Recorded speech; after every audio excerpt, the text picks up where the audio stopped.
Joshua 1. After the death of Moses, the servant of the Lord said to Joshua, son of Nun, Moses' aide, Moses, my servant, is dead. Now then, you and all these people get ready to cross the Jordan River into the land I'm about to give them, to the Israelites.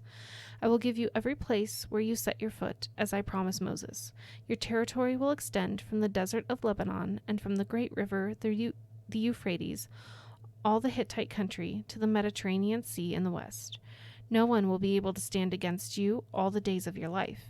As I was with Moses, so I will be with you. I will never leave you nor forsake you. Be strong and courageous, because you will lead these people to inherit the land I swore to their ancestors to give them.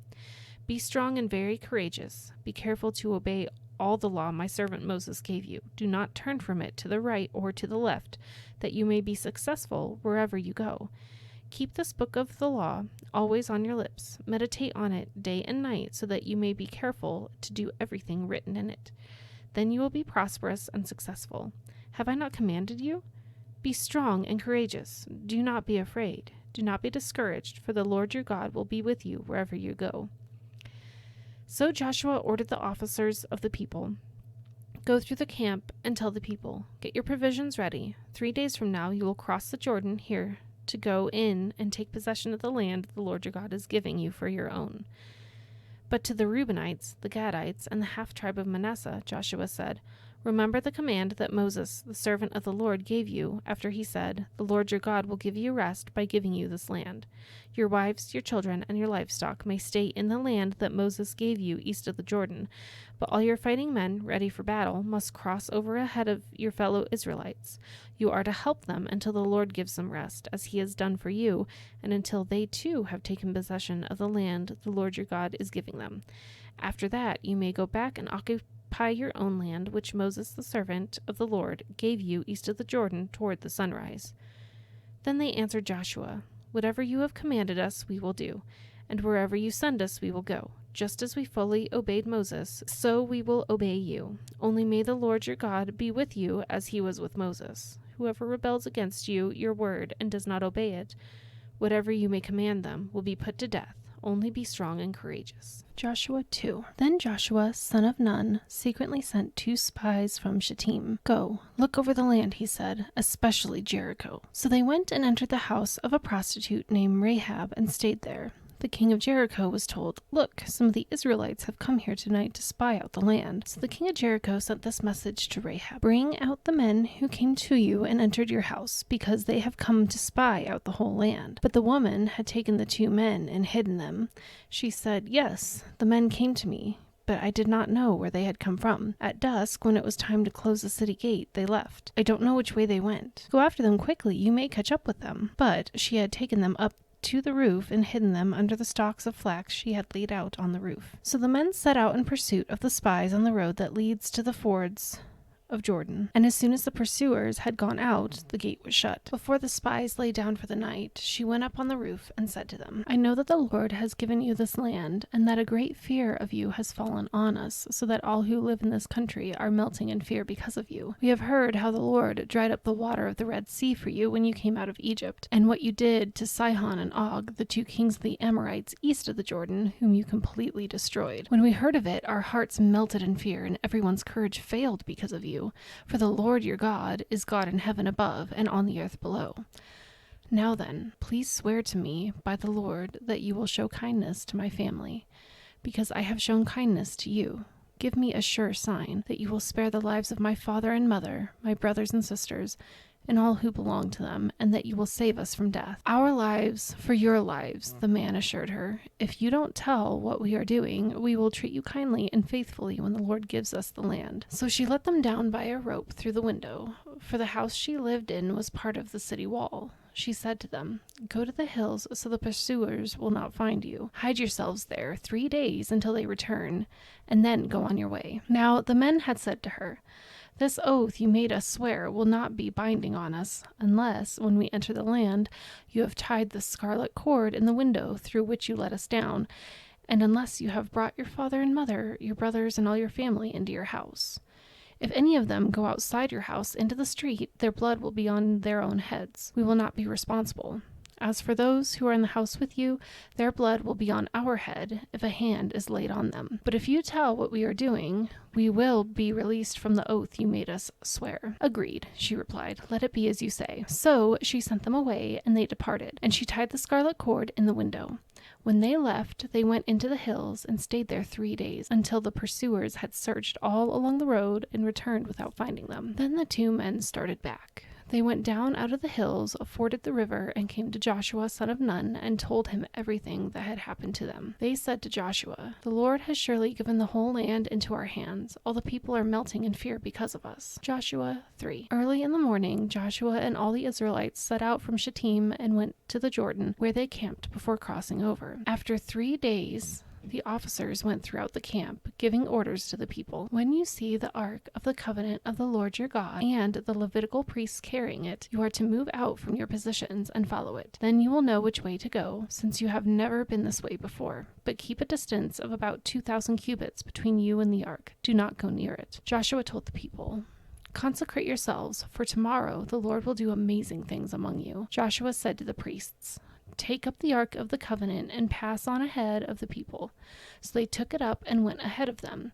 And the Lord said to Joshua, "Today I will begin to exalt you in the eyes of all Israel, so that they may know that I am with you as I am with Moses. Tell the priests who carry the ark of the covenant, when you reach the edge of the Jordan's waters, go and stand in the river." Joshua said to the Israelites, "Come here and listen to the words of the Lord your God. This is how you will know that the living God is among you, and that he will certainly drive out before you the Canaanites, Hittites, Hivites, Perizzites, Girgashites, Amorites, and Jebusites. See, the ark of the covenant of the Lord of all the earth will go into the Jordan ahead of you. Now then, choose 12 men from the tribes of Israel, 1 from each tribe. And as soon as the priests who carry the ark of the Lord of all the earth, set foot in the Jordan, its waters flowing downstream will be cut off and stand up in a heap." So when the people broke camp to cross the Jordan, the priests carrying the ark of the covenant went ahead of them. Now the Jordan is at flood stage all during the harvest. Yet as soon as the priests who carried the ark reached the Jordan and their feet touched the water's edge, the water from upstream stopped flowing. It piled up in a heap a great distance away at a town called Adam in the vicinity of Zarethan, while the water was flowing down to the sea of the Arabah, that is, the Dead Sea, was completely cut off. So the people crossed over opposite Jericho. The priests who carried the ark of the covenant of the Lord stopped in the middle of the Jordan and stood on dry ground, while all Israel passed by until the whole nation had completed the crossing on dry ground. Joshua 4. When the whole nation had finished crossing the Jordan, the Lord said to Joshua, "Choose 12 men from among the people, 1 from each tribe, and tell them to take up 12 stones from the middle of the Jordan, from right where the priests are standing, and carry them over with you and put them down at the place where you stay tonight." So Joshua called together the 12 men he had appointed from the Israelites, 1 from each tribe, and said to them, "Go over before the ark of the Lord your God into the middle of the Jordan. Each of you is to take up a stone on his shoulder according to the number of the tribes of the Israelites, to serve as a sign among you. In the future, when your children ask you, 'What do these stones mean?' tell them that the flow of the Jordan was cut off before the ark of the covenant of the Lord. When it crossed the Jordan, the waters of the Jordan were cut off. These stones are to be a memorial to the people of Israel forever." So the Israelites did as Joshua commanded them. They took 12 stones from the middle of the Jordan, according to the number of the tribes of the Israelites, as the Lord had told Joshua, and they carried them over with them to their camp, where they put them down. Joshua set up the 12 stones that had been in the middle of the Jordan at the spot where the priests who carried the Ark of the Covenant had stood, and they are there to this day. Now the priests who carried the Ark remained standing in the middle of the Jordan until everything the Lord had commanded Joshua was done by the people, just as Moses had directed Joshua. The people hurried over, and as soon as all of them had crossed, the Ark of the Lord and the priests came to the other side while the people watched. The men of Reuben, Gad, and the half-tribe of Manasseh crossed over, ready for battle, in front of the Israelites, as Moses had directed them. About 40,000 armed for battle crossed over before the Lord to the plains of Jericho for war. That day the Lord exalted Joshua in the sight of all Israel, and they stood in awe of him all the days of his life, just as they had stood in awe of Moses. Then the Lord said to Joshua, "Command the priests carrying the Ark of the Covenant law to come up out of the Jordan."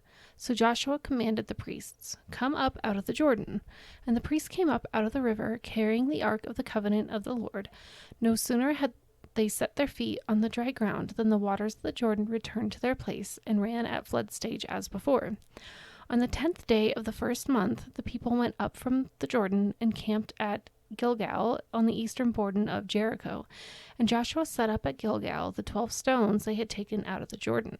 He said to the Israelites, "In the future, when your descendants ask their parents, 'What do these stones mean?' tell them, 'Israel crossed the Jordan on dry ground. For the Lord your God dried up the Jordan before you until you had crossed over.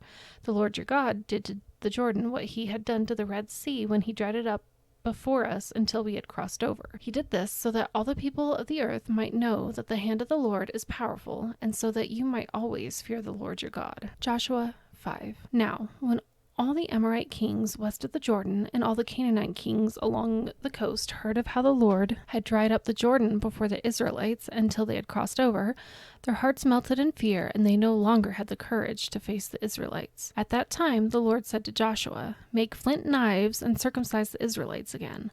So Joshua made flint knives and circumcised the Israelites at Gibeath Harloth. Now this is why he did so. All those who came out of Egypt, all the men of military age, died in the wilderness on the way after leaving Egypt. All the people that came out had been circumcised, but all the people born in the wilderness during the journey from Egypt had not. The Israelites had moved about in the wilderness 40 years until all the men who were of military age when they left Egypt had died, since they had not obeyed the Lord. For the Lord had sworn to them that they would not see the land he had solemnly promised their ancestors to give us, a land flowing with milk and honey. So he raised up their sons in their place. And these were the ones Joshua circumcised. They were still uncircumcised because they had not been circumcised on the way. And after the whole nation had been circumcised, they remained where they had been in camp until they were healed. Then the Lord said to Joshua, "Today I have rolled away the reproach of Egypt from you." So the place has been called Gilgal to this day. On the evening of the 14th day of the month, while camped at Gilgal on the plains of Jericho, the Israelites celebrated the Passover. The day after the Passover, that very day, they ate some of the produce of the land, unleavened bread and roasted grain. The manna stopped the day after they ate this food from the land. There was no longer any manna for the Israelites, but that year they ate the produce of Canaan. Now, when Joshua was near Jericho, he looked up and saw a man standing in front of him with a drawn sword in his hand. Joshua went up to him and asked, "Are you for us or for our enemies?" "Neither," he replied, "but as commander of the army of the Lord I have now come." Then Joshua fell face down to the ground in reverence and asked him, "What message does my Lord have for his servant?" The commander of the Lord's army replied, "Take off your sandals, for the place where you are standing is holy." And Joshua did so. Joshua 6. Now the gates of Jericho were securely barred because of the Israelites. No one went out, and no one came in. Then the Lord said to Joshua, "See, I have delivered Jericho into your hands, along with its king and its fighting men. March around the city once with all the armed men. Do this for 6 days. Have 7 priests carry trumpets of ram's horns in front of the ark. On the 7th day, march around the city 7 times with the priests blowing the trumpets. When you hear them sound a long blast on the trumpets, have the whole army give a loud shout. Then the wall of the city will collapse and the army will go up, everyone straight in." So Joshua, son of Nun, called the priests and said to them, "Take up the ark of the covenant of the Lord and have 7 priests carry trumpets in front of it." And he ordered the army, "Advance, march around the city with an armed guard going ahead of the ark of the Lord." When Joshua had spoken to the people, the 7 priests carrying the 7 trumpets before the Lord went forward, blowing their trumpets, and the ark of the Lord's covenant followed them. The armed guard marched ahead of the priests who blew the trumpets, and the rear guard followed the ark. All this time the trumpets were sounding. But Joshua had commanded the army, "Do not give a war cry, do not raise your voices, do not say a word until the day I tell you to shout. Then shout." So he had the ark of the Lord carried around the city, circling it once. Then the army returned to camp and spent the night there. Joshua got up early the next morning, and the priests took up the ark of the Lord. The 7 priests carrying the 7 trumpets went forward. marching before the ark of the Lord and blowing the trumpets. The armed men went ahead of them, and the rear guard followed the ark of the Lord while the trumpets kept sounding.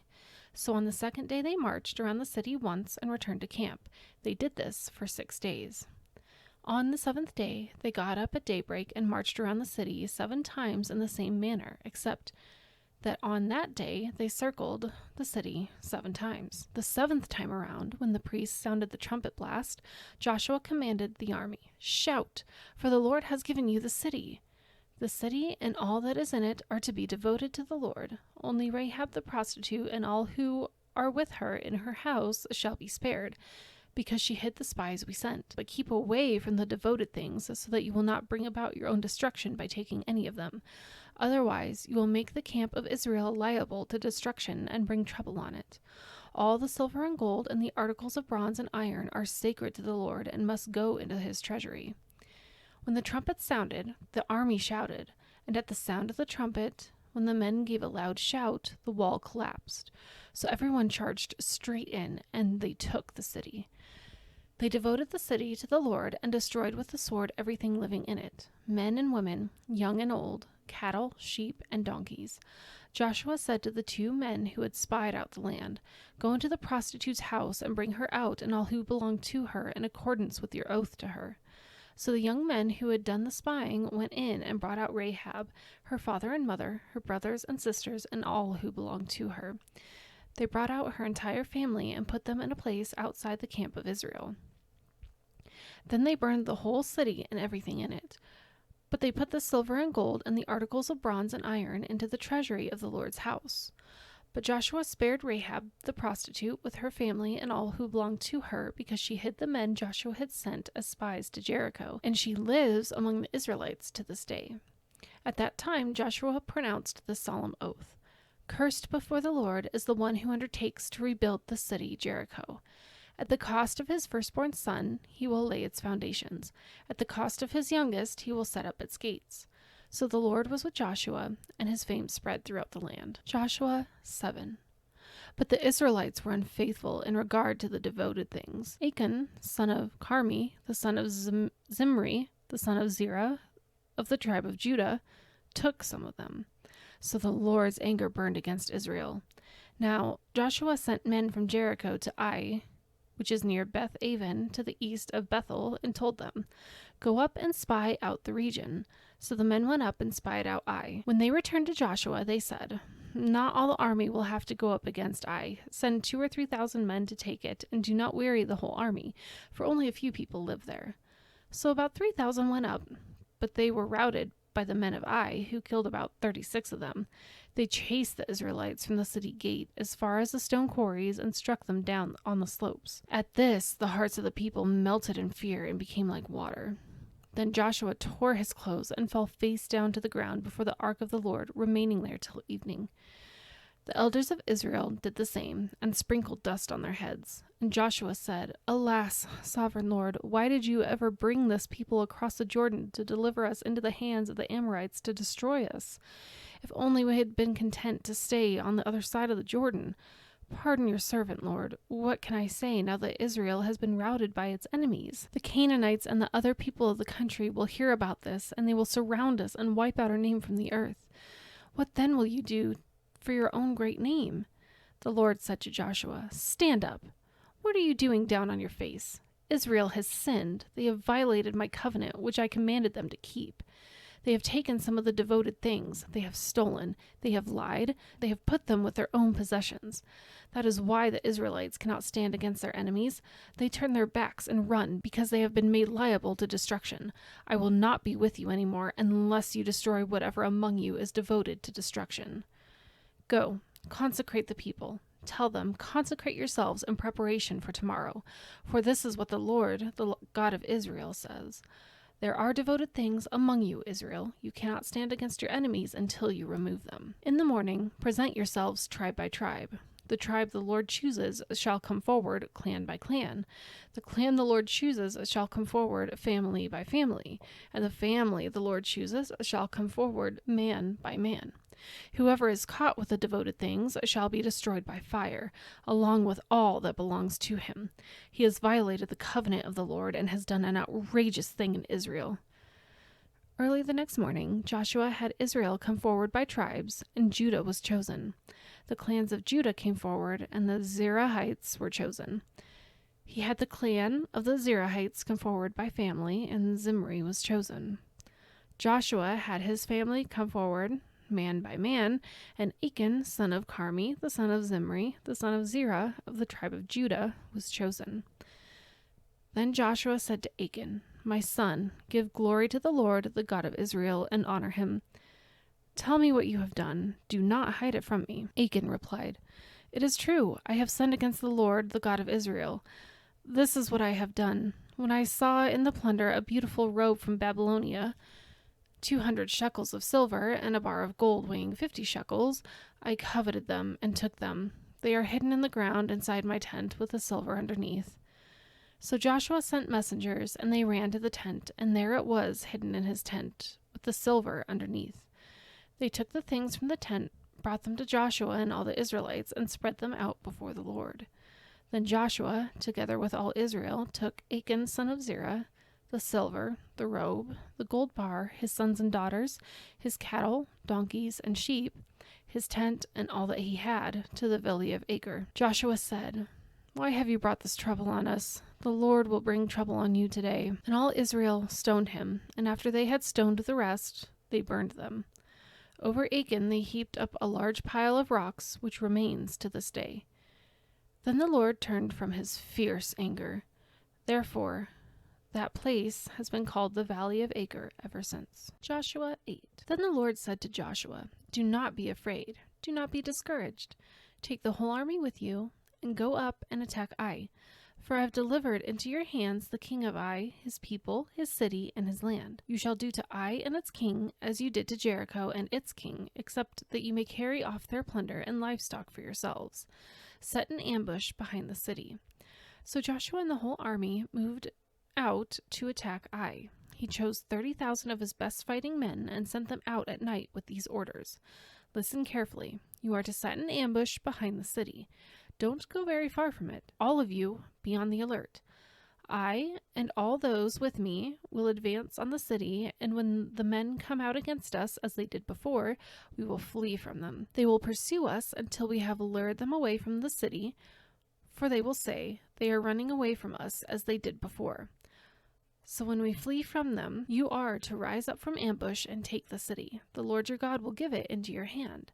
When you have taken the city, set it on fire. Do what the Lord has commanded. See to it you have my orders." Then Joshua sent them off, and they went to the place of ambush and lay in wait between Bethel and Ai, to the west of Ai. But Joshua spent that night with the people. Early the next morning, Joshua mustered his army, and he and the leaders of Israel marched before them to Ai. The entire force that was with him marched up and approached the city and arrived in front of it. They set up camp north of Ai with the valley between them and the city. Joshua had taken about 5,000 men and set them in ambush between Bethel and Ai to the west of the city. So the soldiers took up their positions with the main camp to the north of the city and the ambush to the west of it. That night Joshua went into the valley. When the king of Ai saw this, he and all the men of the city hurried out early in the morning to meet Israel in battle at a certain place overlooking the Arabah. He did not know that an ambush had been set against him behind the city. Joshua and all Israel let themselves be driven back before them, and they fled toward the wilderness. All the men of Ai were called to pursue them, and they pursued Joshua and were lured away from the city. Not a man remained in Ai or Bethel who did not go after Israel.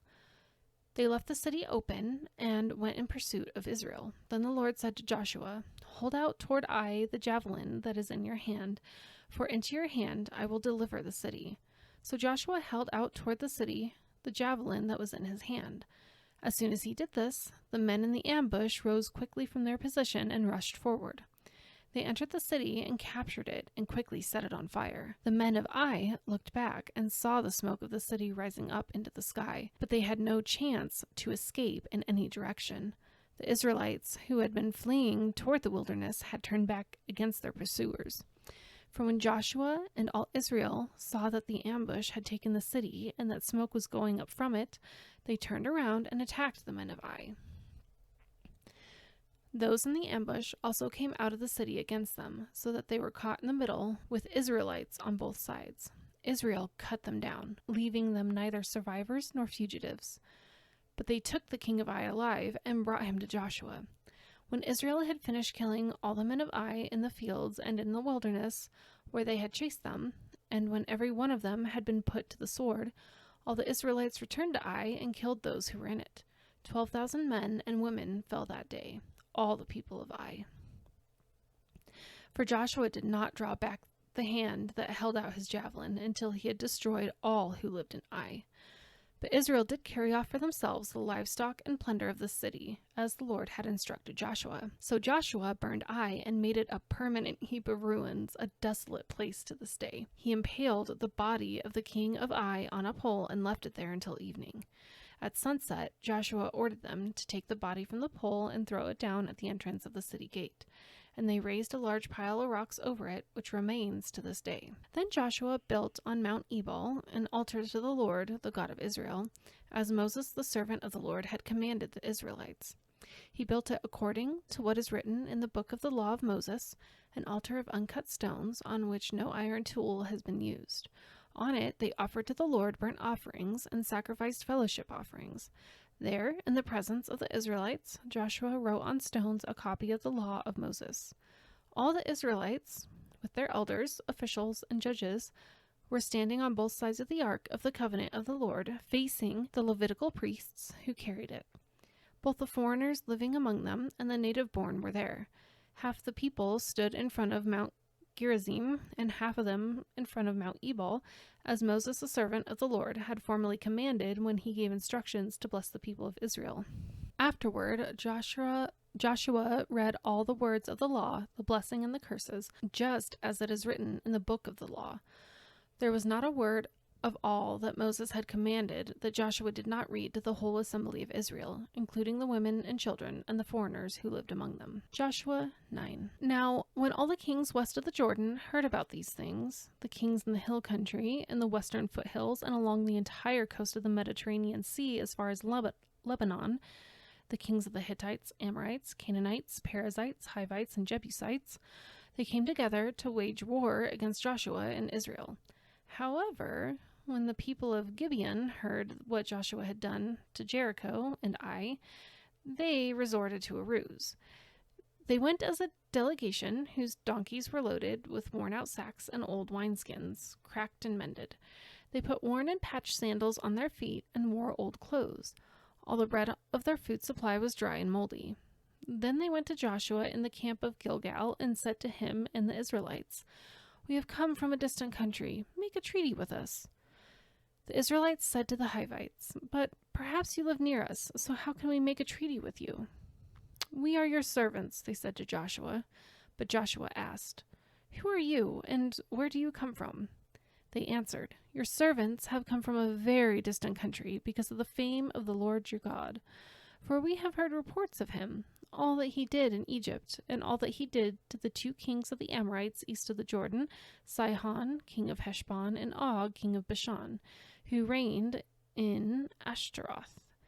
And our elders and all those living in our country said to us, 'Take provisions for your journey. Go and meet them and say to them, "We are your servants, make a treaty with us." This bread of ours was warm when we packed it at home on the day we left to come to you, but now see how dry and moldy it is? And these wineskins that we filled were new, and see how cracked they are, and our clothes and sandals are worn out by the very long journey." The Israelites sampled their provisions, but did not inquire of the Lord. Then Joshua made a treaty of peace with them to let them live, and the leaders of the assembly ratified it by oath. 3 days after they made the treaty with the Gibeonites, the Israelites heard that they were neighbors living near them. So the Israelites set out, and on the 3rd day came to their cities, Gibeon, Kephirah, Beeroth, and Kiriath Jearim. But the Israelites did not attack them, because the leaders of the assembly had sworn an oath to them by the Lord, the God of Israel. The whole assembly grumbled against the leaders, but all the leaders answered, "We have given them our oath by the Lord, the God of Israel, and we cannot touch them now. This is what we will do to them. We will let them live, so that God's wrath will not fall on us for breaking the oath we swore to them." They continued, "Let them live, but let them be woodcutters and water carriers in the service of the whole assembly." So the leaders' promise to them was kept. Then Joshua summoned the Gibeonites and said, "Why did you deceive us by saying, 'We live a long way from you,' while actually you live near us? You are now under a curse. You will never be released from service as woodcutters and water carriers for the house of my God." They answered Joshua, "Your servants were clearly told how the Lord your God had commanded his servant Moses to give you the whole land and wipe out all its inhabitants from before you. So we feared for our lives because of you, and that is why we did this. We are now in your hands. Do to us whatever seems good and right to you." So Joshua saved them from the Israelites, and they did not kill them. That day he made the Gibeonites woodcutters and water carriers for the assembly, to provide for the needs of the altar of the Lord at the place the Lord would choose. And that is what they are to this day. Joshua 10. Now Adoni-Zedek, king of Jerusalem, heard that Joshua had taken Ai and totally destroyed it, doing to Ai and its king what he had done to Jericho and its king, and that the people of Gibeon had made a treaty of peace with Israel and had become their allies. He and his people were very much alarmed at this, because Gibeon was an important city, like one of the royal cities. It was larger than Ai, and all its men were good fighters. So Adoni-Zedek, king of Jerusalem, appealed to Hoham, king of Hebron, Piram, king of Jarmuth, Japhia, king of Lachish, and Debir, king of Eglon. "Come up and help me attack Gibeon," he said, "because it has made peace with Joshua and the Israelites." Then the 5 kings of the Amorites, like the kings of Jerusalem, Hebron, Jarmuth, Lachish, and Eglon, joined forces. They moved up with all their troops and took up positions against Gibeon and attacked it. The Gibeonites then sent word to Joshua in the camp of Gilgal, "Do not abandon your servants. Come up to us quickly and save us. Help us, because all the Amorite kings from the hill country have joined forces against us." So Joshua marched up from Gilgal with his entire army, including all the best fighting men. The Lord said to Joshua, "Do not be afraid of them.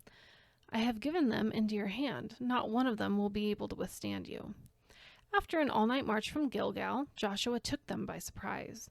The Lord threw them into confusion before Israel, so Joshua and the Israelites defeated them completely at Gibeon. Israel pursued them along the road going up to Beth Horon and cut them down all the way to Azekah and Makkedah. As they fled before Israel on the road down from Beth Horon to Azekah, the Lord hurled large hailstones down on them, and more of them died from the hail than were killed by the swords of the Israelites. On the day the Lord gave the Amorites over to Israel, Joshua said to the Lord in the presence of Israel, "Sun, stand still over Gibeon, and you, moon, over the valley of Ajalon." So the sun stood still, and the moon stopped, till the nation avenged itself on its enemies. As it is written in the book of Jeshar, "The sun stopped in the middle of the sky and delayed going down about a full day. There has never been a day like it before or since, a day when the Lord listened to a human being. Surely the Lord was fighting for Israel." Then Joshua returned with all Israel to the camp at Gilgal. Now the 5 kings had fled and hidden in the cave at Makkedah. When Joshua was told that the 5 kings had been found hiding in the cave at Makkedah, he said, "Roll large rocks up to the mouth of the cave and post some men there to guard it. But don't stop. Pursue your enemies. Attack them from the rear and don't let them reach their cities, for the Lord your God has given them into your hand." So Joshua and the Israelites defeated them completely, but a few survivors managed to reach their fortified cities. The whole army then returned safely to Joshua in the camp at Makkedah, and no one uttered a word against the Israelites. Joshua said, "Open the mouth of the cave and bring those 5 kings out to me." So they brought the 5 kings out of the cave, the kings of Jerusalem, Hebron, Jarmuth, Lachish, and Eglon. When they had brought these kings to Joshua, he summoned all the men of Israel and said to the army commanders who had come with him, "Come here and put your feet on the necks of these kings." So they came forward and placed their feet on their necks. Joshua said to them, "Do not be afraid, do not be discouraged. Be strong and courageous. This is what the Lord will do to all the enemies you're going to fight." Then Joshua put the kings to death and exposed their bodies on 5 poles, and they were left hanging on the poles until evening. At sunset, Joshua gave the order, and they took them down from the poles and threw them into the cave where they had been hiding. At the mouth of the cave they placed large rocks, which are there to this day. That day Joshua took Makkedah. He put the city and its kings to the sword and totally destroyed everyone in it. He left no survivors. And he did to the king of Makkedah as he had done to the king of Jericho. Then Joshua and all Israel with him moved on from Makkedah to Libnah and attacked it. The Lord also gave that city and its king into Israel's hand. The city and everyone in it Joshua put to the sword. He left no survivors there, and he did to its king as he had done to the king of Jericho. Then Joshua and all Israel with him moved on from Libnah to Lachish. He took up positions against it and attacked it. The Lord gave Lachish into Israel's hands, and Joshua took it on the 2nd day. The city and everyone in it he put to the sword, just as he had done in Libnah. Meanwhile, Horam, king of Gezer, had come up to help Lachish, but Joshua defeated him and his army until no survivors were left. Then Joshua and all Israel with him moved on from Lachish to Eglon. They took up positions against it and attacked it. They captured it that same day and put it to the sword and totally destroyed everyone in it, just as they had done to Lachish. Then Joshua and all Israel with him went up from Eglon to Hebron and attacked it. They took the city and put it to the sword, together with its king, its villages, and everyone in it. They left no survivors. Just as at Eglon, they totally destroyed it and everyone in it. Then Joshua and all Israel with him turned around and attacked Debir. They took the city, its king, and its villages, and put them to the sword. Everyone in it they totally destroyed. They left no survivors. They did to Debir and its king as they had done to Libnah and its king and to Hebron.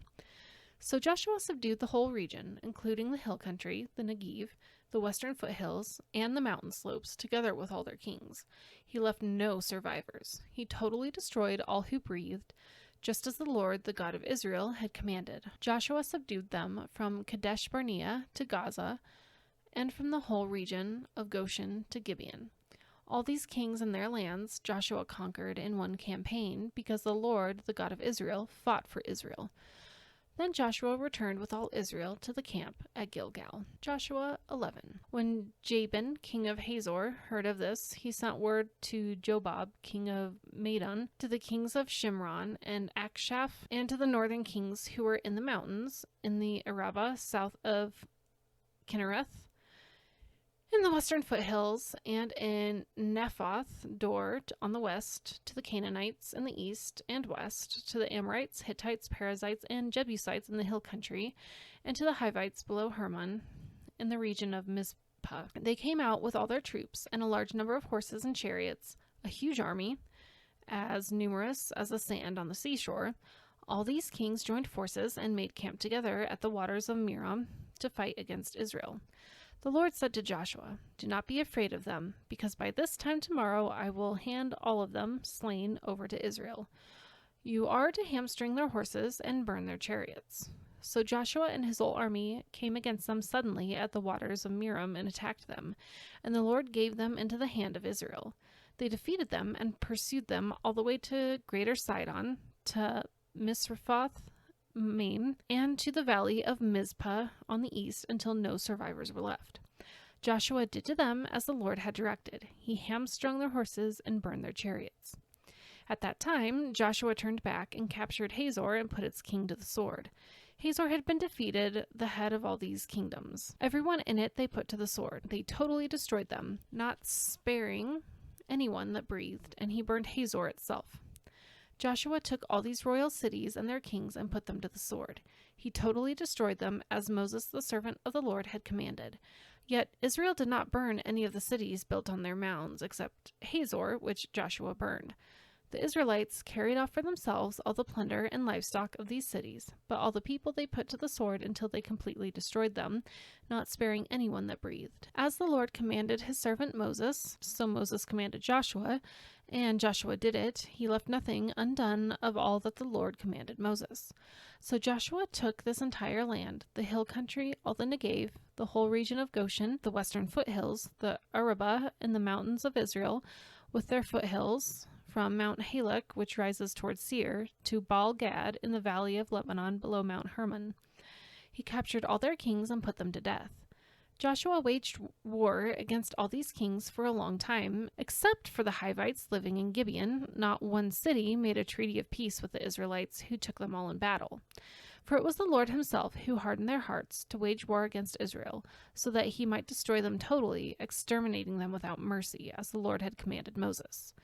At that time Joshua went and destroyed the Anakites from the hill country, from Hebron, Debir, and Anab, from all the hill country of Judah, and from all the hill country of Israel.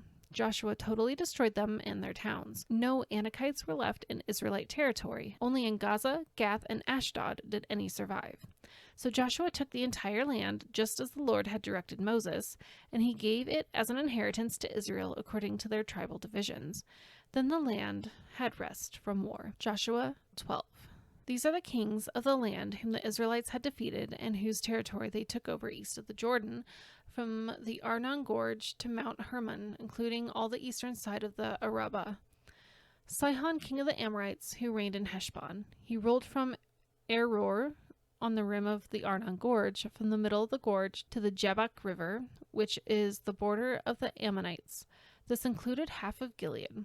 He also ruled over the eastern Arabah, from the Sea of Galilee to the Sea of the Arabah, that is the Dead Sea, to Beth Jeshimoth, and then southward below the slopes of Pisgah. And the territory of Og, king of Bashan, one of the last of the Raphites, who reigned in Ashtaroth and Idri. He ruled over Mount Hermon, Saleka, all of Bashan to the border of the people of Geshur and Makkah, and half of Gilead to the border of Sihon, king of Heshbon. Moses, the servant of the Lord, and the Israelites conquered them. And Moses, the servant of the Lord, gave their land to the Reubenites, the Gadites, and the half-tribe of Manasseh to be their possession. Here is a list of the kings of the land that Joshua and the Israelites conquered on the west side of the Jordan, from Baal Gad in the valley of Lebanon to Mount Halak, which rises towards Seir. Joshua gave their lands as an inheritance to the tribes of Israel according to their tribal divisions. The lands included the hill country, the western foothills, the Arabah, the mountain slopes, the wilderness, and the Negev. These were the lands of the Hittites, Amorites, Canaanites, Perizzites, Hivites, and Jebusites. These were the kings. The king of Jericho, 1. The king of Ai, near Bethel, 1. The king of Jerusalem, 1. The king of Hebron, 1. The king of Jarmuth, 1. The king of Lachish, 1. The king of Eglon, 1. The king of Gezer, 1. The king of Debir, 1. The king of Geder, 1. The king of Hormah, 1. The king of Arad, 1. The king of Libnah, 1. The king of Adullam, 1. The king of Makkedah, 1. The king of Bethel, 1. The king of Tappuah, 1. The king of Hepher, 1. The king of Aphik, 1. The king of Lasharon, 1. The king of Madon, 1. The king of Hazor, 1. The king of Shimron Miron, 1. The king of Akshaph, 1. The king of Tanakh, 1. The king of Megiddo, 1. The king of Kadesh, 1. The king of Jokneam and Carmel, 1. The king of Dor and Naphoth Dor, 1. The king of Goyim and Gilgal, 1. The king of Tirzah, 1. 31 kings in all. Joshua 13. When Joshua had grown old, the Lord said to him, "You are now very old, and there are still very large areas of land to be taken over. This is the land that remains. All the regions of the Philistines and Geshurites, from the Shihor River on the east of Egypt to the territory of Ekron on the north, all of it counted as Canaanite, though held by the 5 Philistine rulers in Gaza, Ashdod, Ashkelon, Gath, and Ekron, the territory of the Avites on the south, all the land of the Canaanites from Era to the Sidonians as far as Aphek, and the border of the Amorites, the area of Byblos, and all Lebanon to the east from Baal Gad, below Mount Hermon, to Lebo Hamath. As for the inhabitants of the mountain regions from Lebanon to Misrephoth Maim, that is, all the Sidonians, I myself will drive them out before the Israelites. Be sure to allocate this land to Israel for an inheritance as I have instructed you, and divide it as an inheritance among the 9 tribes and half the tribe of Manasseh. The other half of Manasseh, the Reubenites and the Gadites, have received their inheritance that Moses had given them east of the Jordan, as he, the servant of the Lord, had assigned it to them. The extent from Eror on the rim of the Arnon Gorge, and from the town in the middle of the gorge, and included the whole plateau of Medeba, as far as Dibon, and all the towns of Sihon, king of the Amorites, who ruled in Heshbon, out to the border of the Ammonites. It also included Gilead, the territory of the people of Geshur and Maacah, all of Mount Hermon, and all Bashan as far as Salika, that is, the whole kingdom of Og in Bashan, who had reigned in Astaroth and Edrei. He was the last of the Rephates. Moses had defeated them and taken over their land, but the Israelites did not drive out the people of Geshur and Maacah, so they continue to live among the Israelites to this day. But to the tribe of Levi he gave no inheritance, since the food offerings presented to the Lord, the God of Israel, are their inheritance as he promised them. This is what Moses had given to the tribe of Reuben according to its clans. The territory from Eror on the rim of the Arnon Gorge, and from the town in the middle of the gorge, and the whole plateau past Medeba, to Heshbon and all its towns on the plateau, including Dibon, Bamoth Baal, Beth Baal Meon, Jahaz, Kedemoth, Mephath, Kiriathaim, Sibmah, Zareth Shahar on the hill in the valley, Beth Peor, the slopes of Pisgah, and Beth Jeshimoth, all the towns in the plateau, and the entire realm of Sihon, king of the Amorites, who ruled in Heshbon. Moses had defeated him and the Midianite chiefs, Evi, Rechem, Zur, Hur, and Reba, the princes allied with Sihon, who lived in that country. In addition to those slain in battle, the Israelites had put to the sword Balaam, son of Beor, who practiced divination. The boundary of the Reubenites was the bank of the Jordan. These towns and their villages were the inheritance of the Reubenites according to their clans. This is what Moses had given to the tribe of Gad according to its clans. The territory of Jazer, all the towns of Gilead, and the half-Ammonite country as far as Eror near Rabbah, and from Heshbon to Ramath Mizpah, and the Betanim, and from Mahanaim to the territory of Debir, and in the valley, Beth Haram, Beth Nimrah, Succoth, and Zaphon, with the rest of the realm of Sihon, king of Heshbon, the east side of the Jordan, the territory up to the end of the Sea of Galilee. These towns and their villages were the inheritance of the Gadites according to their clans. This is what Moses had given to the half-tribe of Manasseh, that is, to half the family of the descendants of Manasseh according to its clans. The territory extending from Mahanaim and including all of Bashan, the entire realm of Og, king of Bashan, all the settlements of Jair in Bashan, 60 towns, half of Gilead and Ashtaroth and Edrei, the royal cities of Og in Bashan. This was for the descendants of Machir, son of Manasseh, for half of the sons of Machir according to their clans. This is the inheritance Moses had given when he was in the plains of Moab across the Jordan east of Jericho. But to the tribe of Levi, Moses had given no inheritance. The Lord, the God of Israel, is their inheritance, as he promised them. Joshua 14. Now these are the areas the Israelites received as an inheritance in the land of Canaan, which Eleazar the priest, Joshua son of Nun, and the heads of the tribal clans of Israel allotted to them. Their inheritances were assigned by lot to the 9.5 tribes, as the Lord had commanded through Moses.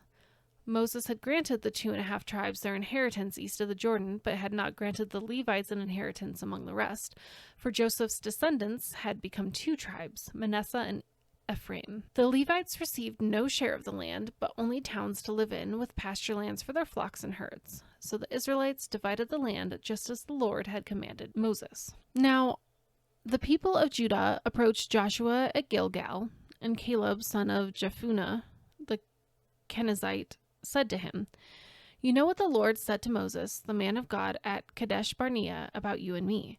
I was 40 years old when Moses, the servant of the Lord, sent me from Kadesh Barnea to explore the land, and I brought him back a report according to my convictions. But my fellow Israelites who went up with me made the hearts of the people melt in fear. I, however, followed the Lord my God wholeheartedly. So on that day Moses swore to me, the land on which your feet have walked will be your inheritance, and that of your children forever, because you have followed the Lord my God wholeheartedly. Now then, just as the Lord promised, he has kept me alive for 45 years since the time he said this to Moses, while Israel moved about in the wilderness. So here I am today, 85 years old. I am still as strong today as the day Moses sent me out. I'm just as vigorous to go out to battle now as I was then. Now give me this hill country that the Lord promised me that day. You yourself heard that the Anakites were there, and their cities were large and fortified. But, the Lord helping me, I will drive them out, just as he said.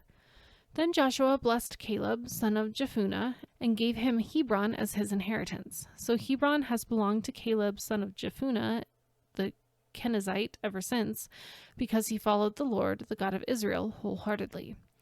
Hebron used to be called Kiriath Arba, after Arba, who was the greatest man among the Anakites. Then the land had rest from war. Joshua 15. The allotment for the tribe of Judah, according to its clans, extended down to the territory of Edom to the desert of Zin in the extreme south. Their southern boundary started from the bay at the southern end of the Dead Sea, crossed south of Scorpion Pass, continued to Zin, and went over to the south of Kadesh Barnea. Then it ran past Hezron up to Adar and curved around Karka. Then it passed along the Asmon and joined the Wadi of Egypt, ending at the Mediterranean Sea. This is their southern boundary. The eastern boundary is the Dead Sea as far as the mouth of the Jordan. The northern boundary started from the Bay of the Sea at the mouth of the Jordan, went up to Beth Hoglah, and continued north of Beth Araba to the stone of Bohan, son of Reuben. The boundary then went up to Debir from the valley of Achor and turned south to Gilgal, which faces the pass of Adumim, south of the gorge. It continued along the waters of En-Shemesh and came out at En-Rogel. Then it ran up the valley of Ben Hinnom along the southern slope of the Jebusite city, that is Jerusalem. From there it climbed to the top of the hill west of the Hinnom Valley at the northern end of the valley of Rephaim. From the hilltop, the boundary headed toward the spring of the waters of Nephtoah, came out of the towns of Mount Ephron, and went down toward Bala, that is Kirath Jearim. Then it curved westward from Bala to Mount Seir, ran along the northern slope of Mount Jearim, that is Kesalon, continued down to Beth Shemesh, and crossed Timnah. It went into the northern slopes of Ekron, turned toward Shikkeron, passed along to Mount Bala, and reached Jabneel. The boundary ended at the sea. The western boundary is the coastline of the Mediterranean Sea. These are the boundaries around the people of Judah by their clans. In accordance with the Lord's command to him, Joshua gave to Caleb, son of Jephunneh, a portion in Judah, Kiriath Arba, that is Hebron. Arba was the forefather of Anak. From Hebron, Caleb drove out the three Anakites, Shishai, Ahiman, and Talmai, the sons of Anak. From there he marched against the people living in Debir, formerly called Kiriath Sepher, and Caleb said, I will give my daughter Achsah in marriage to the man who attacks and captures Kiriath Sepher. Othniel, son of Kenaz, Caleb's brother, took it, so Caleb gave his daughter Achsah to him in marriage. One day, when she came to Othniel, she urged him to ask her father for a field. When she got off her donkey, Caleb asked her, What can I do for you? She replied, Do me a special favor. Since you have given me land in the Negev, give me also springs of water. So Caleb gave her the upper and lower springs. This is the inheritance of the tribe of Judah according to its clans. The southernmost towns of the tribe of Judah in the Negev toward the boundary of Edom were Kabzeel, Eder, Jagur, Kina, Dimona, Adadah, Kadesh, Hazor, Ithnan, Ziph, Telem, Bealoth, Hazor, Hadattah, Kiriath Hezron, that is Hazor, Amam, Shema, Moladah, Hazor Geda, Heshmon Beth Pelet, Hazar Shual, Beersheba, Biziothea, Bala, Ezem, Elotad, Kessel, Horma, Ziklag, Madmenah, Sansana, Lebaoth, Shilhim, Ain, and Rimmon, a total of 29 towns and their villages. In the western foothills, Eshtaol, Zorah, Ashna, Zanoah, Enganim, Tapua, Enam, Zeramuth, Adullam, Soka, Azekah, Sherim, Edithaim, and Gedera, or Gederothaim, 14 towns and their villages. Zenon, Hadashah, Migdal-gad, Delian, Mizpah, Joktheel, Lokish, Bozkath, Eglon, Kabon, Lamas, Kitlish, Gederoth, Beth Dagon, Nama, and Mekkedah, 16 towns and their villages. Libnah, Ether, Ashan, Iftah, Ashna, Nezib, Keilah, Akzib, and Mersha, 9 towns and their villages. Ekron, with its surrounding settlements and villages, west of Ekron, all that were in the vicinity of Ashdod, together with their villages. Ashdod and its surrounding settlements and villages, and Gaza, its settlements and villages, as far as the Wadi of Egypt and the coastline of the Mediterranean Sea. In the hill country, Shamir, Jatir, Soko, Dana, Kiriath Sana, that is Debir, Anab, Eshtemo, Anim, Goshen, Holon, and Gilo, 11 towns and their villages. Arab, Duma, Ishan, Janim, Beth Tapua, Afika, Humta, Kiriath Arba, that is Hebron, and Zior, 9 towns and their villages. Maon, Carmel, Ziph, Jutah, Jezreel, Jokdim, Genoa, Cain, Gibeah, and Timnah, 10 towns and their villages. Halhul, Bethzer, Gedor, Maroth, Beth Anoth, and El Tekon, 6 towns and their villages. Kiriath Baal, that is Kiriath Jearim, and Rabbah, 2 towns and their villages. In the wilderness, Betharabah, Middin, Sikagah, Nibshan, the city of Salt, and En Gedi, 6 towns and their villages. Judah could not dislodge the Jebusites who were living in Jerusalem. To this day, the Jebusites live there with the people of Judah. Joshua 16. The allotment for Joseph began at the Jordan, east of the springs of Jericho, and went up from there through the desert into the hill country of Bethel. It went from Bethel, that is, Luz, crossed over the territory of the Arkites in Ataroth, descended westward into the territory of the Jephlites, as far as the region of Lower Beth Horon, and on to Gezer, ending at the Mediterranean Sea. So Manasseh and Ephraim, the descendants of Joseph, received their inheritance.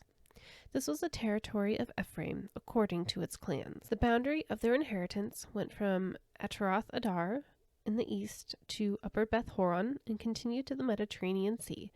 From Mikmethath on the north, it curved eastward to Tanath Shiloh, passing by it to Genoa on the east. Then it went down from Genoa to Ataroth and Nerah, touched Jericho, and came out at the Jordan. From Tapua, the border went west to the Kana ravine and ended at the Mediterranean Sea. This was the inheritance of the tribe of the Ephraimites, according to its clans. It also included all the towns and their villages that were set aside for the Ephraimites within the inheritance of the Manassites. They did not dislodge the Canaanites living in Gezer. To this day the Canaanites live among the people of Ephraim, but are required to do forced labor. Joshua 17. This was the allotment for the tribe of Manasseh as Joseph's firstborn, that is, for Makir, Manasseh's firstborn. Makir was the ancestor of the Gileadites, who had received Gilead and Bashan because the Makirites were great soldiers. So this allotment was for the rest of the people of Manasseh, the clans of Abiezer, Helek, Azriel, Shechem, Hepher, and Shemitah. These are the other male descendants of Manasseh, son of Joseph, by their clans. Now Zelophehad, son of Hepher, the son of Gilead, the son of Machir, the son of Manasseh, had no sons, but only daughters, whose names were Mahlah, Noah, Hoglah, Milcah, and Tirzah. They went to Eliezer, the priest, Joshua, son of Nun, and the leaders, and said, Lord commanded Moses to give us an inheritance among our relatives. So Joshua gave them an inheritance, along with the brothers of their father, according to the Lord's command. Manasseh's share consisted of 10 tracts of land besides Gilead and Bashan east of the Jordan, because the daughters of the tribe of Manasseh received an inheritance among the sons. The land of Gilead belonged to the rest of the descendants of Manasseh. The territory of Manasseh extended from Asher to Michmetheth, east of Shechem. The boundary ran southward from there to include the people living in En-Tappuah. Manasseh had the land of Tappuah, but Tappuah itself, on the boundary of Manasseh, belonged to the Ephraimites. Then the boundary continued south to the Kanah ravine. There were towns belonging in Ephraim, lying among the towns of Manasseh, but the boundary of Manasseh was the northern side of the ravine, and ended at the Mediterranean Sea. On the south, the land belonged to Ephraim, on the north to Manasseh. The territory of Manasseh reached the Mediterranean Sea and bordered Asher on the north and Issachar on the east. Within Issachar and Asher, Manasseh also had Bethshan, Ibleam, and the people of Dor, Endor, Tanakh, and Megiddo, together with their surrounding settlements. The third in the list is Naphoth. Yet the Manassites were not able to occupy these towns, for the Canaanites were determined to live in that region. However, when the Israelites grew stronger, they subjected the Canaanites to forced labor, but did not drive them out completely. The people of Joseph said to Joshua, Why have you given us only one allotment and one portion for an inheritance? We are a numerous people, and the Lord has blessed us abundantly. If you are so numerous, Joshua answered, and if the hill country of Ephraim is too small for you, go up into the forest and clear land for yourselves there in the land of the Perizzites and Rephates. The people of Joseph replied, The hill country is not enough for us, and all the Canaanites who live in the plain have chariots fitted with iron, both those in Bethshan and in its settlements, and those in the valley of Jezreel. But Joshua said to the tribes of Joseph, to Ephraim and Manasseh, You are numerous and very powerful. You will have not only one allotment, but the forested hill country as well. Clear it, and its furthest limits will be yours. Though the Canaanites have chariots fitted with iron, and though they are strong, you can drive them out. Joshua 18. The whole assembly of the Israelites gathered at Shiloh and set up the tent of meeting there. The country was brought under their control, but there were still 7 Israelite tribes who had not yet received their inheritance. So Joshua said to the Israelites, How long will you wait before you begin to take possession of the land that the Lord, the God of your ancestors, has given to you? Appoint 3 men from each tribe. I will send them out to make a survey of the land and to write a description of it according to the inheritance of each. Then they will return to me. You are to divide the land into 7 parts. Judah is to remain in its territory on the south, and the tribes of Joseph in their territory on the north.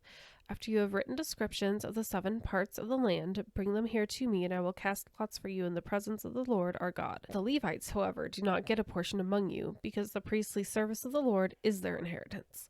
And Gad, Reuben, and the half-tribe of Manasseh have already received their inheritance on the east side of the Jordan. Moses, the servant of the Lord, gave it to them. As the men started on their way to map out the land, Joshua instructed them, Go and make a survey of the land and write a description of it. Then return to me, and I will cast lots for you here at Shiloh in the presence of the Lord.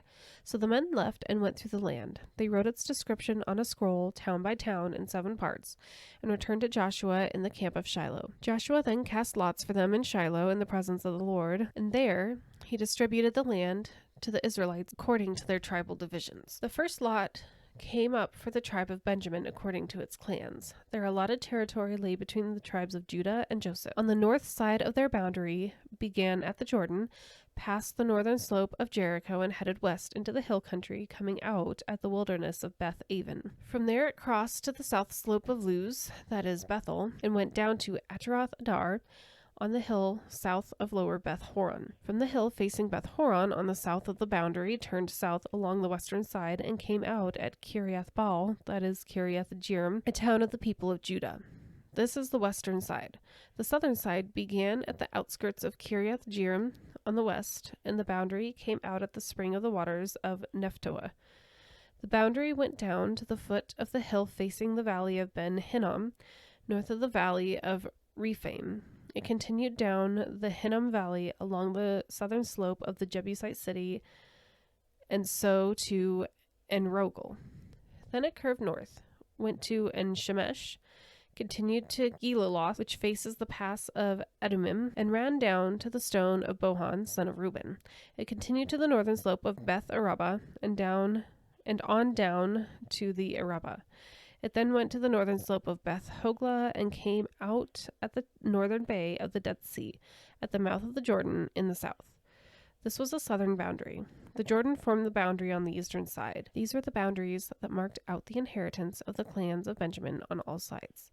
The tribe of Benjamin, according to its clans, had the following towns: Jericho, Beth Hogla, Emek Keziz, Beth Araba, Zemaraim, Bethel, Avim, Para, Ophrah, Kephar Ammoni, Ophni, and Geba, 12 towns and their villages: Gibeon, Ramah, Beeroth, Mizpah, Kephirah, Moza, Rakim, Irpeel, Tarlah, Zelah, Haleph, and Jebusite city, that is Jerusalem, Gibeah, and Kiriath, 14 towns and their villages. This was the inheritance of Benjamin for its clans. Joshua 19. The second lot came out for the tribe of Simeon according to its clans. Their inheritance lay within the territory of Judah. It included Beersheba, or Sheba, Moladah, Hazar Shual, Bala, Ezem, El-Tolad, Bethel, Hormah, Ziklag, Beth Markaboth, Hazar Susa, Beth Lebaoth, and Sheruhen, 13 towns and their villages. Ain, Rimmon, Ether, and Ashan, 4 towns and their villages, and all the villages around these towns as far as Baalath Beer, Ramah, and the Negev. This was the inheritance of the tribe of the Simeonites according to its clans.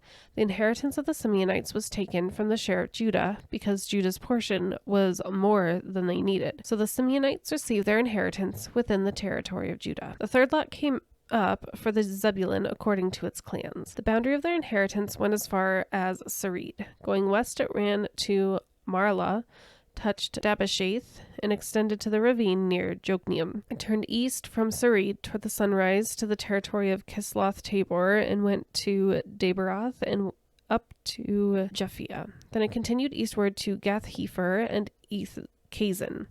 It came out at Rimmon and turned toward Neah. There the boundary went around on the north to Hanathon and ended at the valley of Iphta-El. Included were Katah, Nahalal, Shimron, Idalah, and Bethlehem. There were 12 towns and their villages. These towns and their villages were the inheritance of Zebulun according to its clans. The fourth lot came out for Issachar according to its clans. Their territory included Jezreel, Kesuloth, Shunem, Hephaim, Shion, Anaharath, Rabith, Kishion, Ebez, Remeth, and Ganim, and Hada, and Beth Pazez. The boundary touched Tabor, Shahazumah, and Beth Shemesh, and ended at the Jordan.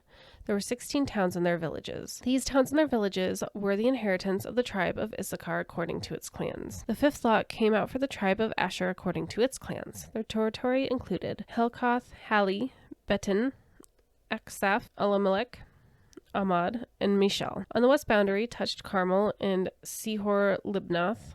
It then turned east toward Beth Dagon, touched Zebulun in the valley of Iphta-El, and went north to Beth Emek and Neel, passing Kabul on the left. It went to Abdon, Rehob, Hammon, and Cana, as far as Greater Sidon. The boundary then turned back toward Ramah and went to the fortified city of Tyre, turned toward Hosah, and came out at the Mediterranean Sea in the region of Akzib, Yuma, Aphek, and Rehob. There were 22 towns and their villages. These towns and their villages were the inheritance of the tribe of Asher according to its clans. The sixth lot came out for Naphtali according to its clans. The boundary went from Heleph to the large tree in Zananim, Adami, Nekeb, and Jabneel to Lakum, and ending at the Jordan.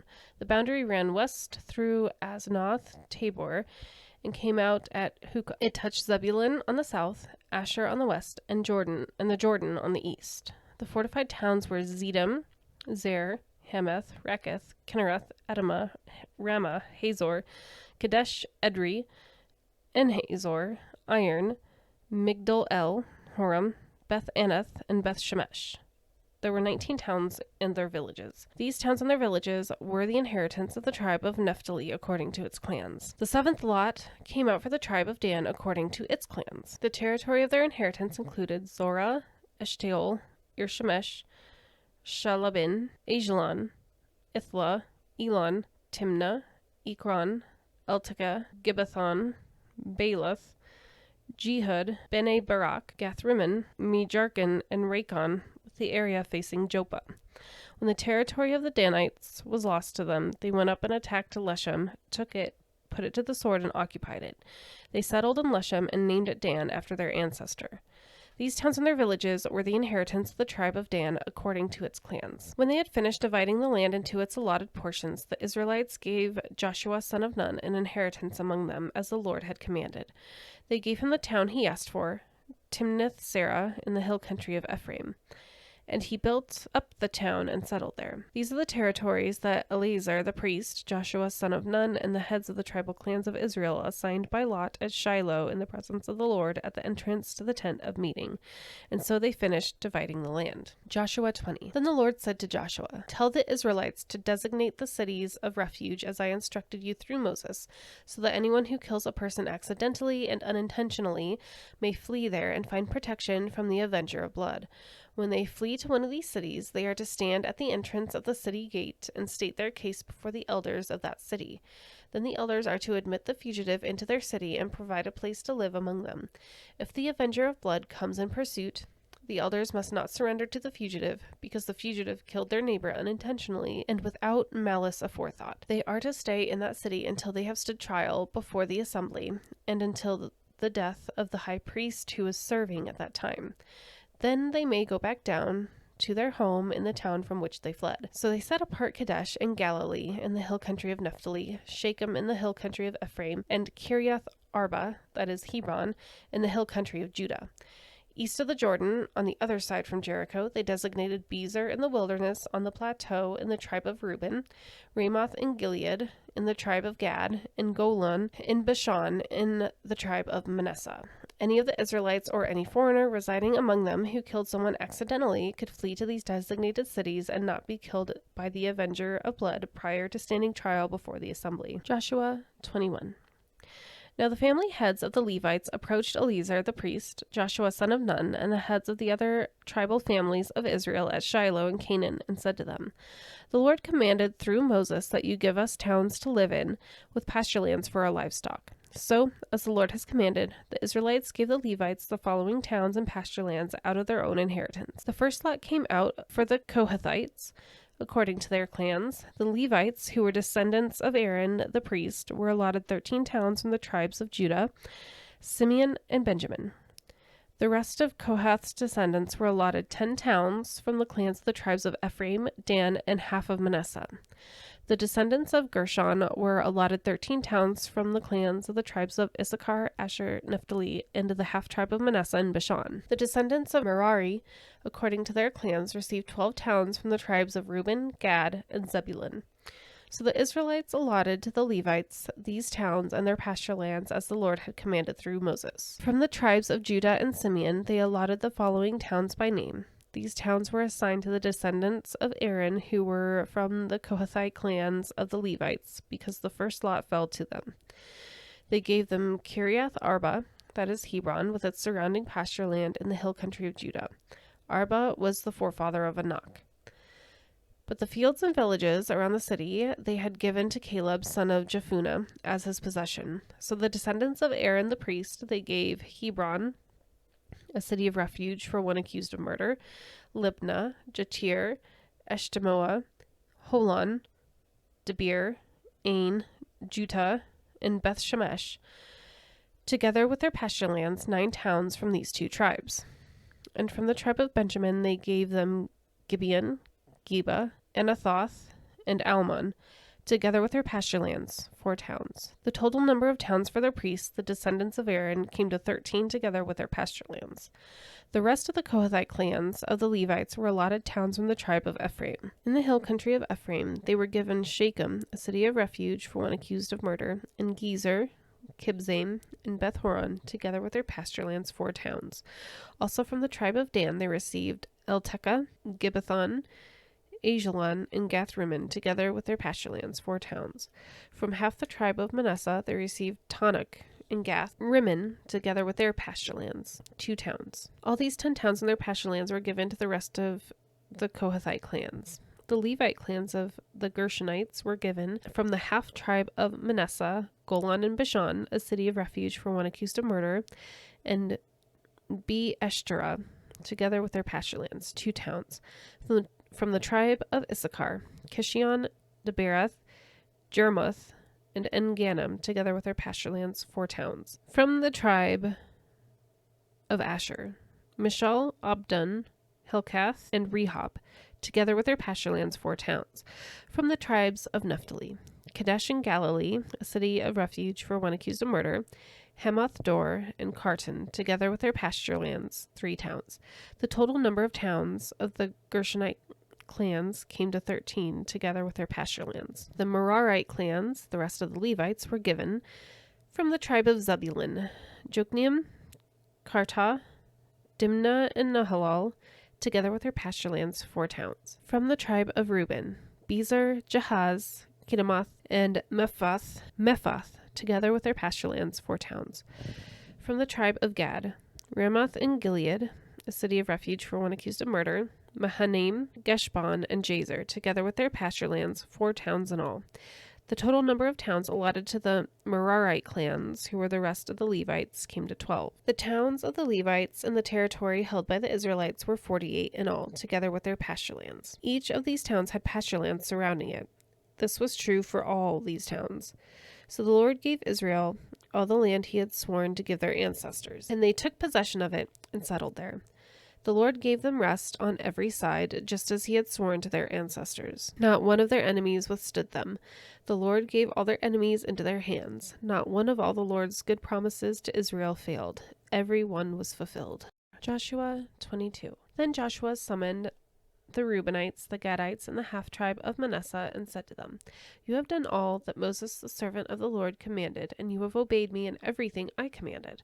For a long time now, to this very day, you have not deserted your fellow Israelites, but have carried out the mission the Lord your God gave you. Now that the Lord your God has given them rest as he promised, return to your homes in the land that Moses the servant of the Lord gave you on the other side of the Jordan. But be very careful to keep the commandment and the law that Moses the servant of the Lord gave you, to love the Lord your God, to walk in obedience to him, to keep his commands, and to hold fast to him and serve him with all your heart and with all your soul." Then Joshua blessed them and sent them away, and they went to their homes. To the half-tribe of Manasseh, Moses had given the land in Bashan, and to the other half of the tribe, Joshua gave the land on the west side of the Jordan, along with their fellow Israelites. When Joshua sent them home, he blessed them, saying, "Return to your homes with your great wealth, with large herds of livestock, with silver, gold, bronze, and iron, and a great quantity of clothing, and divide the plunder from your enemies with your fellow Israelites."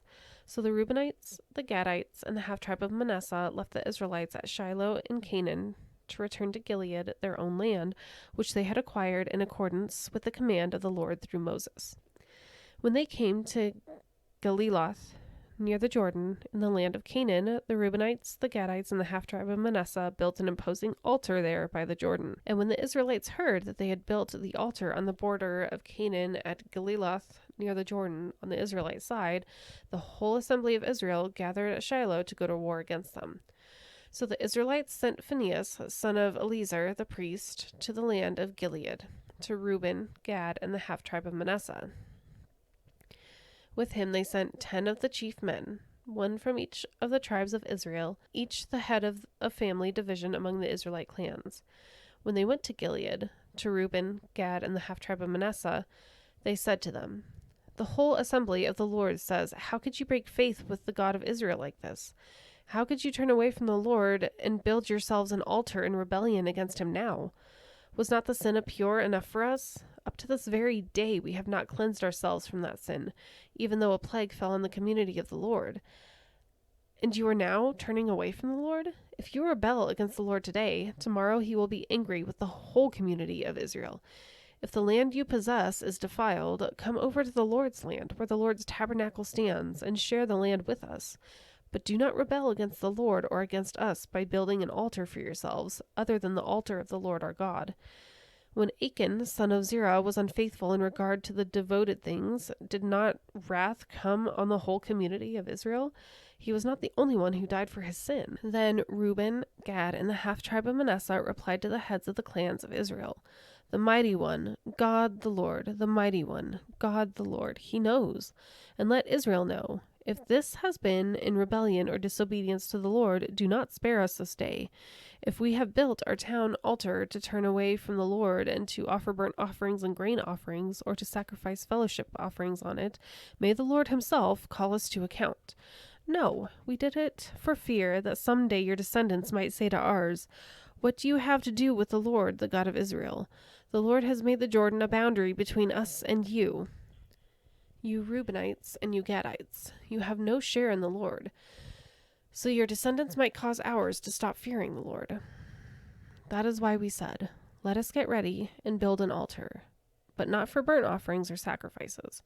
On the contrary, it is to be a witness between us and you and the generations that follow, that we will worship the Lord at his sanctuary with our burnt offerings, sacrifices, and fellowship offerings. Then in the future, your descendants will not be able to say to ours, 'You have no share in the Lord.' And we said, if they ever say this to us or to our descendants, we will answer, 'Look at the replica of the Lord's altar, which our ancestors built, not for burnt offerings and sacrifices, but as a witness between us and you.' Far be it from us to rebel against the Lord and turn away from him today by building an altar for burnt offerings, grain offerings, and sacrifices, other than the altar of the Lord our God that stands before his tabernacle." When Phinehas the priest and the leaders of the community, the heads of the clans of the Israelites, heard what Reuben, Gad, and Manasseh had to say, they were pleased. And Phinehas, son of Eleazar, the priest, said to Reuben, Gad, and Manasseh, "Today we know that the Lord is with us, because you have not been unfaithful to the Lord in this matter. Now you have rescued the Israelites from the Lord's hand." Then Phinehas, son of Eleazar, the priest, and the leaders returned to Canaan from their meeting with the Reubenites and Gadites in Gilead and reported to the Israelites. They were glad to hear the report and praised God.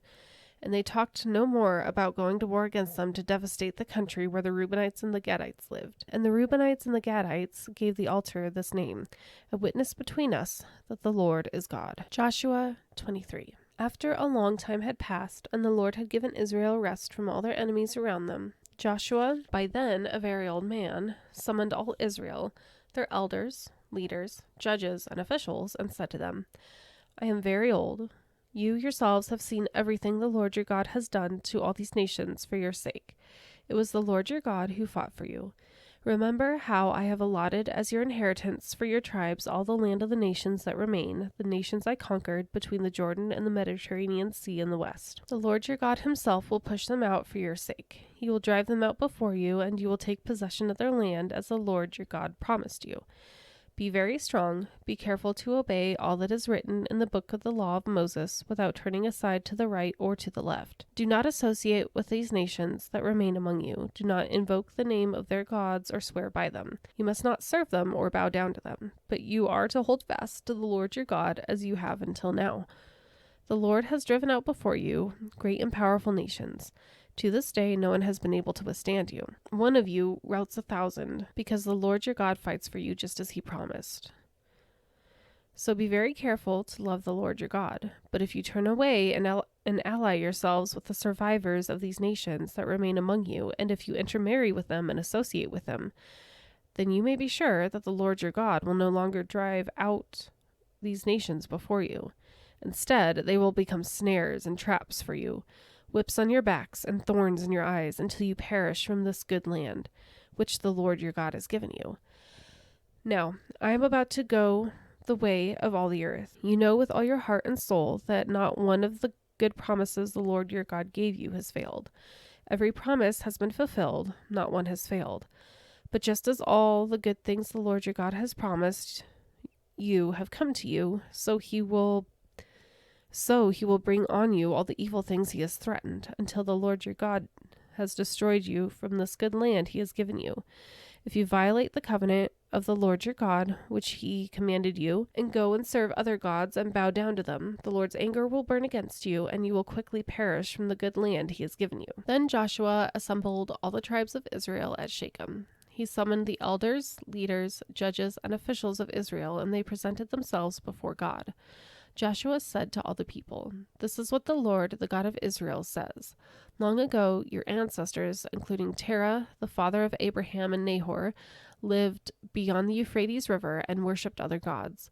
But I took your father Abraham from the land beyond the Euphrates and led him throughout Canaan and gave him many descendants. I gave him Isaac, and to Isaac I gave Jacob and Esau.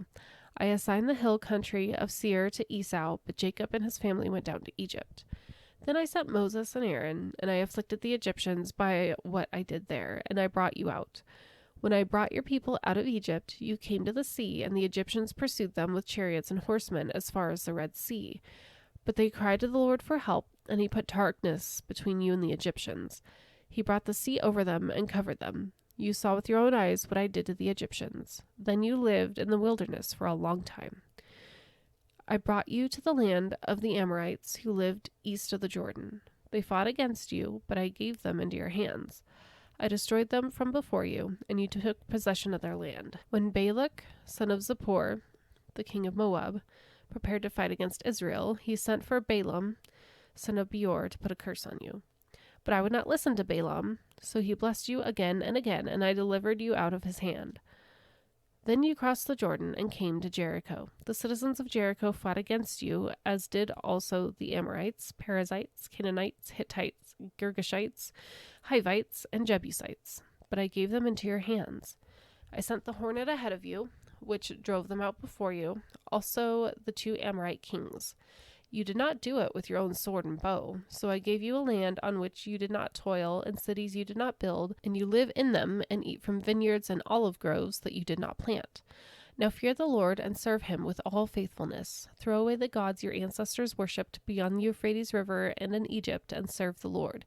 But if serving the Lord seems undesirable to you, then choose for yourselves this day whom you will serve, whether the gods your ancestors served beyond the Euphrates, or the gods of the Amorites, in whose land you are living. But as for me and my household, we will serve the Lord." Then the people answered, "Far be it from us to forsake the Lord to serve other gods. It was the Lord our God himself who brought us and our parents up out of Egypt, from that land of slavery, and performed those great signs before our eyes. He protected us on our entire journey and among all nations through which we traveled. And the Lord drove out before us all the nations, including the Amorites who lived in the land. We too will serve the Lord, because he is our God." Joshua said to the people, "You are not able to serve the Lord. He is a holy God. He is a jealous God. He will not forgive your rebellion and your sins. If you forsake the Lord and serve foreign gods, he will turn and bring disaster on you and make an end of you after he has been good to you." But the people said to Joshua, "No, we will serve the Lord." Then Joshua said, "You are witnesses against yourselves that you have chosen to serve the Lord." "Yes, we are witnesses," they replied.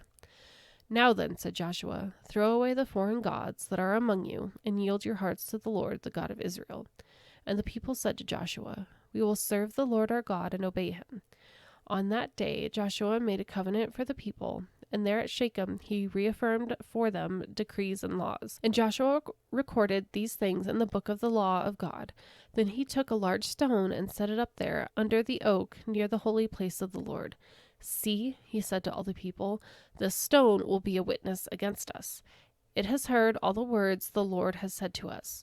It will be a witness against you if you are untrue to your God." Then Joshua dismissed the people, each to their own inheritance. After these things, Joshua, son of Nun, the servant of the Lord, died at the age of 110, and they buried him in the land of his inheritance at Timnath-Serah, in the hill country of Ephraim, north of Mount Gash.